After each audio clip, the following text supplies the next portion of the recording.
Welcome to the BB Buzz.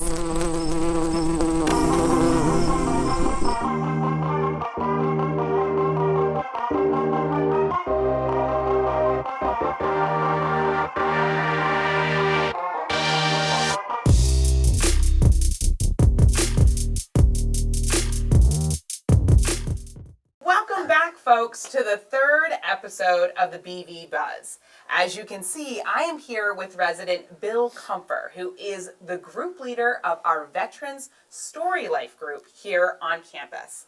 And as you can see, we're not at Brethren Village, are we, Bill? We are not. No. So, Bill, can you tell We're us? ways away. Yeah, can you tell us where we are? Yes, we're at Fort Indian Town Gap, and we're at the museum.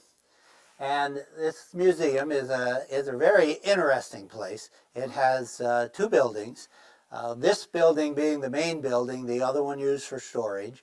But in this building here, we have the history of the Pennsylvania National Guard, which is showing here on the wall, starting in 1747. It's the oldest National Guard, started back in the very beginning by one of the initial people to start it was Benjamin Franklin.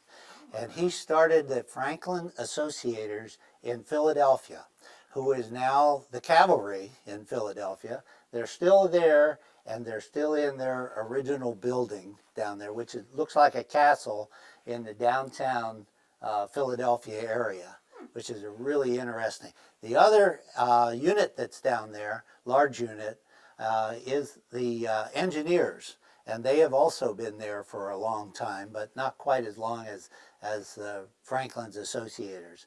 Some of the people that are in those units down there have original silver. When they were brought into the military service, they were paid in silver coins by George Washington.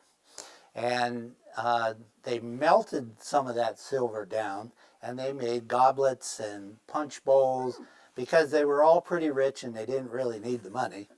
They were all lawyers and doctors and those types of folks that joined the National Guard in Philadelphia at that time. So it's a very interesting history, and again, it's the oldest in the United States as far as National Guards go. Now, this building that we're in, you told me that it is the barracks. It's a World War II barracks. It was built in the 1940s, I believe, 1941. Okay. And when the state took over, an interesting fact, when the state took over the post here, they actually had to demolish well over 1 million square feet of buildings like this. Okay. And so they brought in fire company to destroy some of the buildings, to get them out quickly. And it took 7 minutes for some of these buildings to burn down because they are so old and so dry, and there's really not much here but walls and floors and ceiling. Okay. And so it's a lot of old wood that was put up very quickly during World War II and the like. Well, we're going to go around and we're going to look at some of the things here in the museum. Now, one of the reasons why we wanted to feature the Veteran Story Life group is obviously November is a month to be thankful for, and we also celebrate Veterans Day. So we wanted to thank all of our Brethren Village veterans for their service, and that is why we are here at Fort Indian Town Gap. Great, great. And people should understand that freedom is not free. There is a cost, and all the veterans contributed to that. So let's take a look around the museum a little bit. So they moved from Mount Gretna. They used to train down there as cavalry. Now, where in Mount Gretna? Mount Gretna. Near where the lake is? The lake, and they used to actually shoot artillery down there. And, I didn't know that. Okay. And they just recently had a crew come in and search that area for unexploded ordnance and all. And they did find some, but some of the buildings here at Fort Indiantown Gap, and when I lived here for 15 years, but they actually moved the house from Mount Gretna to Fort Indiantown Gap when they moved here. And this is so they could expand their operation somewhat. Yeah, I did not know that about Mount Gretna, so that is Yeah. a very interesting tidbit that I did not know. So Bill has told me that these bunkhouses is something that have been here for quite some time. So Bill, can you tell me a little bit about this? Yes, these are the typical beds that the soldiers slept in when they were in these World War II barracks. Okay. And so there's double bunk like this, an upper and a lower, with your foot locker at the base where you kept all of your valuables, and Okay. you would lock them. And there's 63 folks would be in the barracks at any one time, upstairs and downstairs. So there were 2 floors. On the end of the building then, they have the latrines, they call them, the bathrooms, and the showers. And the upstairs then is called a squad room, where they would have squad meetings and the leadership Okay. would meet. And some of the NCOs, the non-commissioned officers that were in charge of the group, would meet and have their meetings and everything. Now, We also go ahead. learned, or I also learned, that they had denim uniforms. I never knew that. Yes, back Like, I didn't know that they had denim uniforms. World War One, Holy mackerel. denim uniforms. Yeah, I didn't know that either. Who would So know? that's before my time, even. So maybe not Charlie's, but Charlie, is that before your time? World War One. Oh, but he says. These are size 17 shoes that were special ordered by the National Guard, the Pennsylvania National Guard here at Fort Indiantown Gap, and they're size 17 double E. And if you want to see how big they are, I have a size 12 shoe. So there you have it. And I'm a size 8. Size 8. We don't even get to the toe on these shoes. This is what Life magazine looked like in 1941. This is May 26, 1941. It was 10 cents, and a yearly subscription was $4.50. But I have one of these in that newspaper book that I have. I have one of these that relates to a specific year and everything. I'm not sure if it's 1947 when I was born or what, but Oh, that's neat. it's I have one of these Life magazines way back when, and I think it's from the year of that the division went through the Rinken Forest in Germany, and it's an interesting story there because the division here, the 28th Division, was in World War II. And they were in the Rinken Forest where no armor vehicles were able to go, but there were armor vehicles there. And the Germans and the Americans called a truce long enough that they could evacuate their injured, and then they went back to shooting each other again. Oh, goodness. That print is on the wall upstairs. You'll see the picture of that upstairs. I have a copy of it in my house, in my cottage too. And I think, if I remember correctly, the Life magazine I have is of that period and shows that forest in here. So this is what Life magazine looked like back in the 1940s. But isn't that amazing? It is amazing. Highlighting an Army nurse in 1941. How about that? Just to show you, our nurses are special. From Bethlehem Steel Company. Yeah, made by Bethlehem Steel. Did you know that back in the Revolutionary War, we made cannonballs down here at Lickdale at the other end of Post. They made cannonballs for George Washington's army. No, I did not know that. Right there in Lickdale, they had a building it's probably gone now because it was falling apart when I left here in 2002. But They actually made cannonballs down there for George Washington's Revolutionary. And in Hummelstown, they made weapons for World War II over there, rifles and all in Hummelstown. They had a rifle factory over there in Hummelstown. So we have a lot of history just within this central Pennsylvania area here. We do. So the Medal of Honor is the highest. The highest. Highest award. Don't get any higher than that. Okay. And it's given to the family after, or? Well, most people get it, a lot of people get it posthumously, you know, for some act that they performed, jumping on a grenade or saving their buddies in combat, something like that. This is the 40 and 8 train. This during World War I. World War II. Two. Was it two? Okay. In World War II, they carried 40 soldiers and 8 horses. Well, the cars were built in World War I.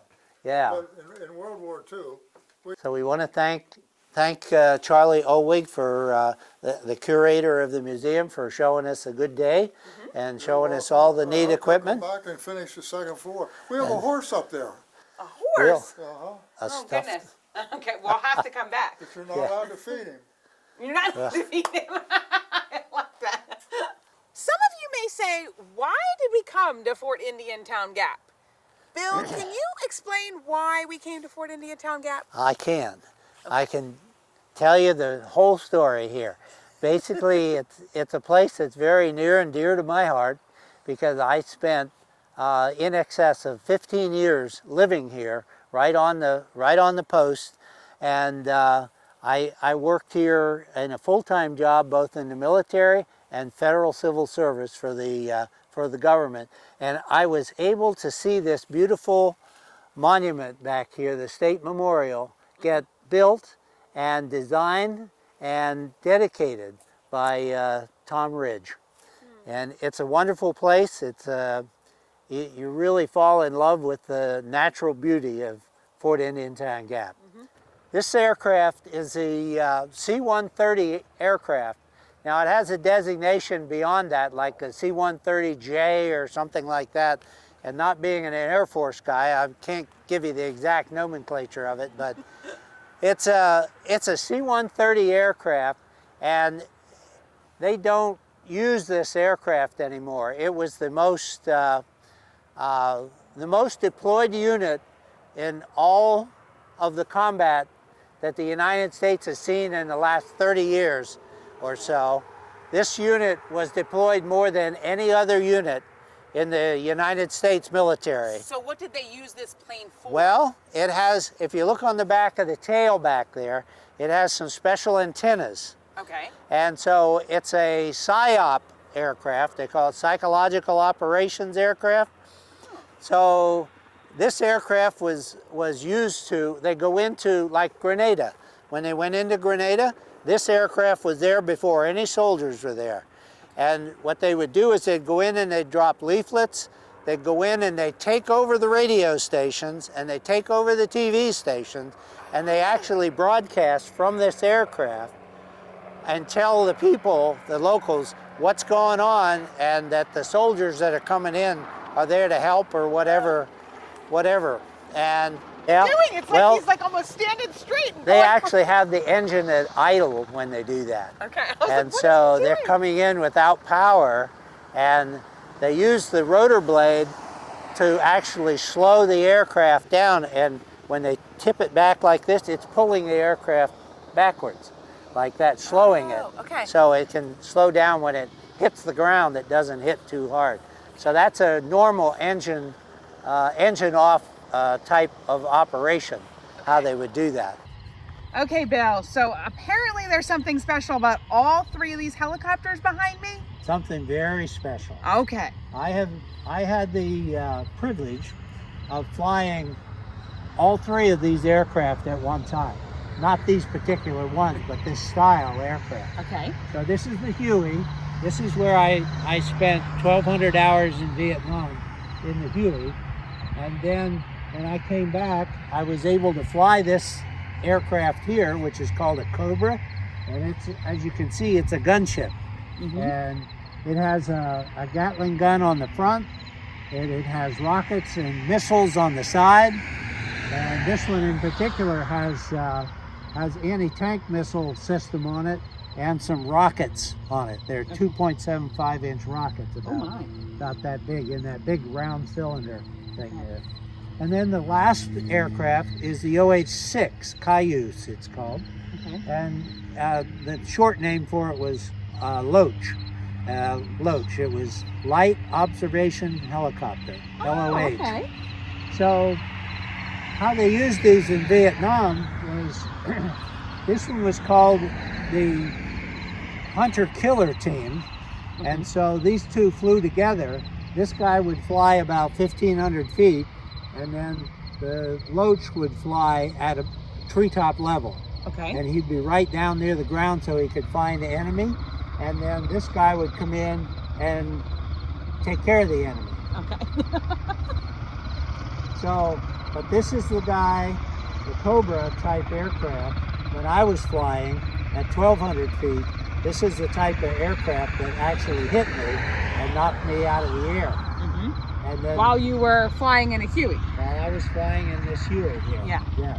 And then these guys, they both died in the accident, and all 7 of my people survived the accident. So it was critical. It was a miracle It is a miracle. that anybody could survive that, because after I left Vietnam, I would read the Stars and Stripes, the newspaper for the military, and there were 2 of these Hueys that came together in the Delta down south of Saigon, and all the people on board died when they crashed. And they were only taking off, so they weren't that high in the air. Like we were 1,200 feet. We were equivalent of the top floor of the new World Trade Center. Oh my. So that's how high we were when we got hit. So, but they had a headquarters element in 2 of those aircraft. They were going to a meeting, and there were 9 people in each aircraft, and they all died. So it's pretty unusual to live through a midair. So, truly a miracle. A midair? Midair collision. Okay, midair collision.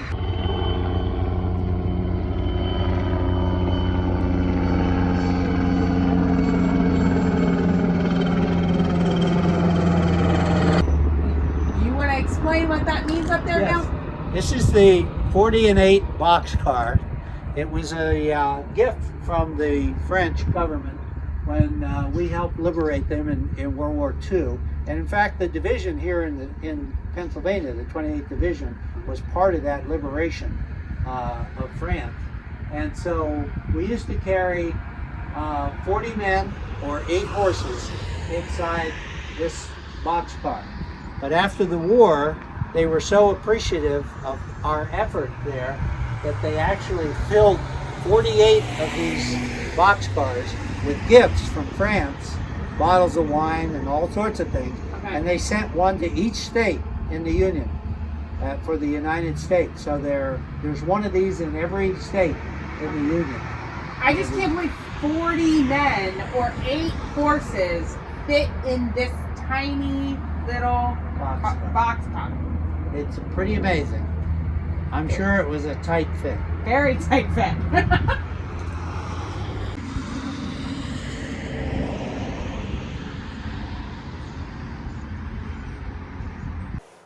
All right, Bill, we are now at the Fort Indian Town Gap Cemetery, correct? Yes, we are.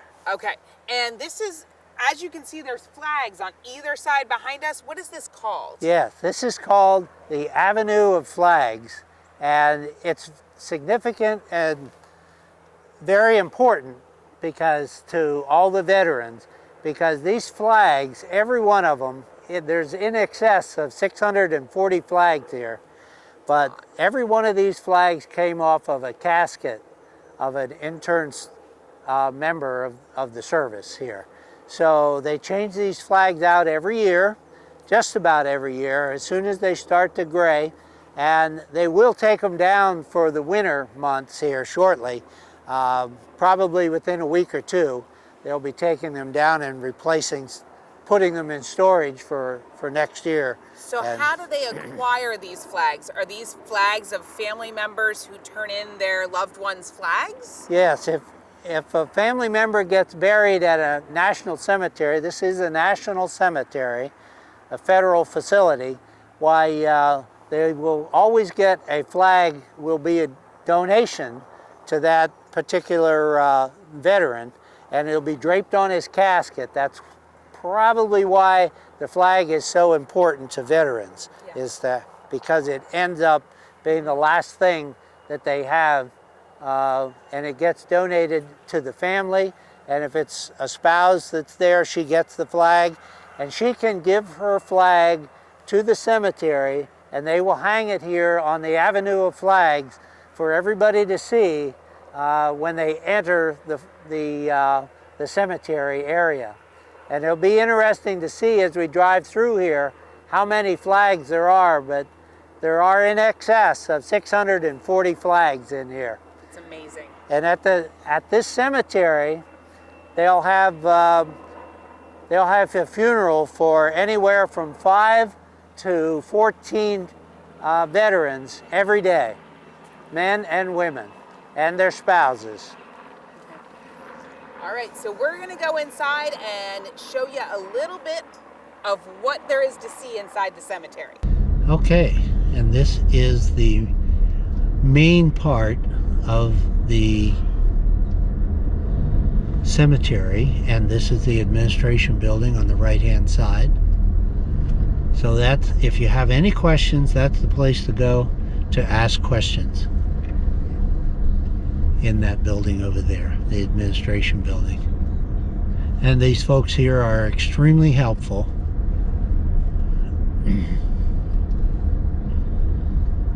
This is a pretty large area. It was donated by the state when the state took over Fort Indiantown Gap. And I'm not sure of the exact acreage. I think there might be 600 acres here. That's actual national cemetery. Now the area on the right is the memorial gardens where the plaques are for certain people that are interred here or memorialized here.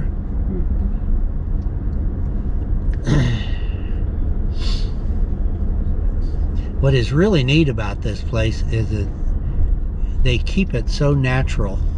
It's that there's deer. Oh my, there is deer. See? Look at that. Some of the largest deer.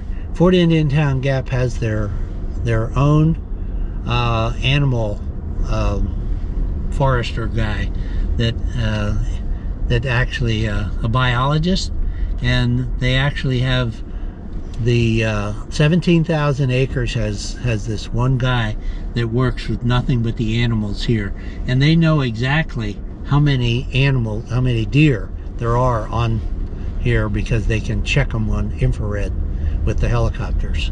Huh. Amazing. So they can tell you exactly. And a friend of mine shot a 12-point buck. Ooh. Just off the edge of this cemetery here. So see, these are memorials in here. These are all almost not filled completely, but there's now there's a really wild squirrel there. Really wild squirrel. They're especially wild here at Fort Indiantown Gap. You know, they have to be soldiers. You know. We'll go by here. What we're doing is we're going to pretty much take the outskirts, the edges of the cemetery itself. So and if you notice that the flags are still here along this area, 640 plus. This is a columbarium, which is where they put the ashes of folks, veterans, and their spouses. As I mentioned, they also have the spouses here. So it's and they have a interesting thing on that map that we have, that there's a what do you call that barcode like? QR code. Yeah, that QR code. You can put that Scan in your that? phone, take a picture of it, and it will come up with a list of all the people that are buried here. And you type in the person's name you're looking for, and it'll show you which area in That this is cemetery neat. is actually where that person is located. That is It'll show a you. good thing to have. That is really, really neat, isn't it? It is. Now this is typical military, and I love how they're all in a row. it's dress right dress, they call it in the military. Dress right dress. Yep, you always dress, they call it, on the person on your right. So if everybody's straight in line with the person on the right, then you're dress right dress. Now, I'd like to stop right up here, Okay. and I'm not sure where it will be, but we'll look at a couple of these tombstones Okay. and see. We're now in one of the cemetery plots here at Fort Indiantown Gap, and you were telling me that not only veterans but their spouses can be buried here. Yes, the spouse and any children that pass away prior to the veteran that are still within his control. Okay. You know. So they could all be buried. They get the same spot, and the veteran gets their name on the front side, and then the spouse or child is on the back side of of these tombstones. So when we're looking across, all the ones that are on the backside are their wives. Are usually the wives, or if the wife was the veteran, then their husband will be on the back side. Oh, okay. So there are quite a few that are, the wife is like that one right there. Is the for veteran. instance. Mm-hmm. She's a veteran, and Her husband will her go on the husband will be on the back side. Yeah. All right, folks. Well, here we are again in the cemetery at Fort Indiantown Gap. And Bill, I know at Brethren Village, you've started the Veteran Story Life group. Can you tell us a little bit about why you wanted to start that and when you meet? Yes. Well, the Veteran Story Group meets on the fourth Tuesday of every month, and it's in Wolf Auditorium at 10 a.m. And everybody should mark their calendar. You 10 a.m. do not have to be a veteran to be in the group, and you can come listen to the stories. The whole purpose of the Veteran Story Group is to allow a veteran to tell his story so that the rest of his family members on down the line can look at it and see what the veteran actually did. But the group is open to anybody that wants to come to it, and So we like encourage spouses can come? we encourage the spouses to come, children to come, and other relatives, aunts and uncles that want to come. I did have some relatives of one of our members that came to the group. He brought some friends and relatives along, which is really nice to see. Yeah. It's nice to see people are interested in the military veteran's story. Yeah. All right, reminder folks that our Veterans Day Luncheon is happening November 11th. You may be watching this after the RSVP date, so we hope to see you there. I'm sure we will see you, Bill, there. I will be there. I want to thank all the veterans for their service and hope that they feel good and come and tell their story at our Veteran Story Group. And Bill, I want to thank you for taking the time out of your day to show us around Fort Indiantown Gap. It You're was quite an welcome. amazing adventure today, and I am glad that you could tag along with us. And thank you for showing us. And stay tuned for next month. Becca Carver is up in the month of December to talk to you about Christmas.